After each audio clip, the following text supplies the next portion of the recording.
The single most important number ever invented is nothing, zero. And it was invented in India from a Sanskrit word that means empty.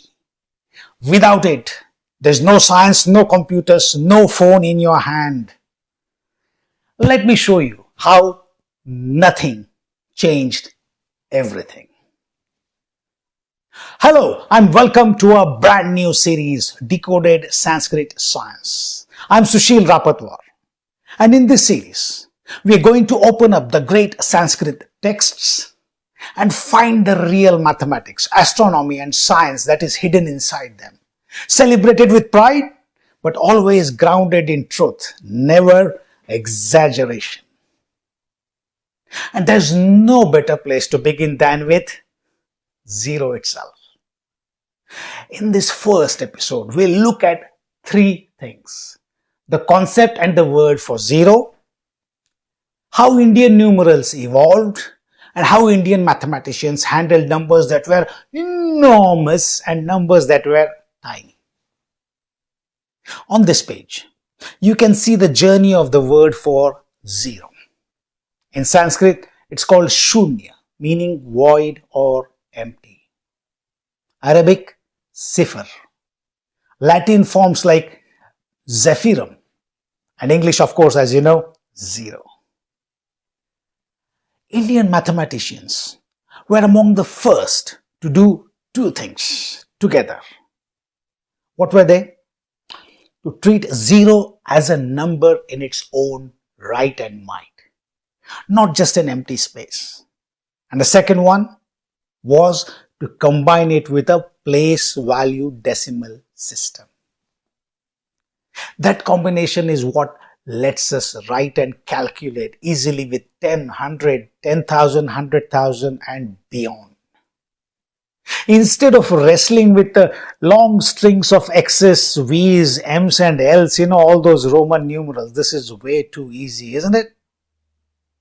The French mathematician Pierre-Simon Laplace put it beautifully. He said that it is India that gave us the method of expressing every number with just 10 symbols, each symbol carrying both a value of its own and a value from its position. A profound idea. He wrote, that seems so simple today that we forget how remarkable it really is. So remarkable that it escaped even Archimedes and Apollonius, two of the greatest minds of the ancient world. And the genius goes deeper still. As we'll see across this series, ancient Indian scholars often wrapped advanced ideas in mathematics and science inside spiritual poetry. But the shape of those numbers tells its own story. Here you can see three stages. The Brāhmī numerals from around 300 BCE. Then the Devanagari style numerals used in later Sanskrit manuscripts. And then of course the model 0 to 9 that we use today. The key idea is this: the digits changed shape over the centuries, but the underlying place value system stayed the same. So when people say Arabic numerals, they are really talking about Indian numerals, numerals that traveled through the Arabic speaking world and onto Europe. Indian texts also gave names to extraordinarily large and small quantities. On the largest scale, or the largest side, you find names for powers of 10. For example, Koti. Koti means 10 to the power of 7, climbing all the way up to the numbers 10 to the power of 53. 53, I don't know why would they need that. There you go. And on the small side, careful fractions such as 1/4, 1/8, 1/12 and even 1/16. We all take it for granted now, but at that time it was an absolute novelty. But now an honest note. These names come from several different traditions and texts, and the exact lists don't always agree. But the important point is the mindset.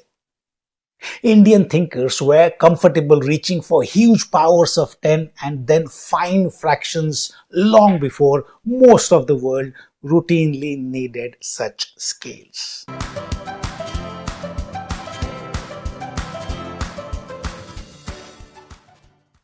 Modern science and technology rest on exactly these foundations.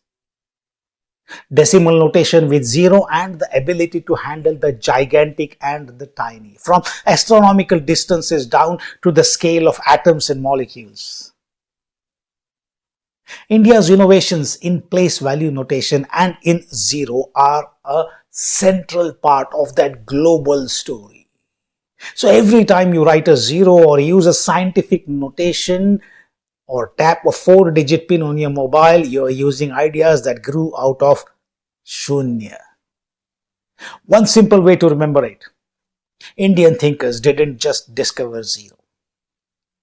They taught numbers how to breathe, give them place value and the freedom to grow huge or shrink tiny. So next time you write a pin number or a tap a pin, remember the Indian system quietly shaping every digit you use. So until we decode the next verse together, keep your curiosity alive and your pride grounded in truth. I'll see you very soon. Namaste.